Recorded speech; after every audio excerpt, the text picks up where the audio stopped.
The rear automatic braking or RAB system can assist the driver when the vehicle is backing up. RAB operates when the shift position is in reverse and the vehicle speed is less than approximately 9 miles per hour.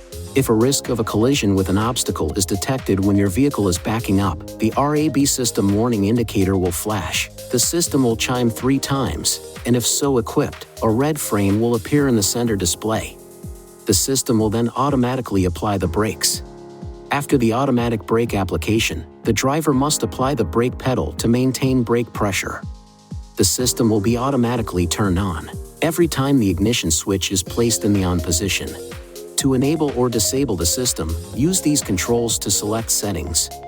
Driver assistance, emergency assist, then rear auto braking to toggle the system on or off. The RAB system can also be temporarily turned on or off by touching this key on the center display.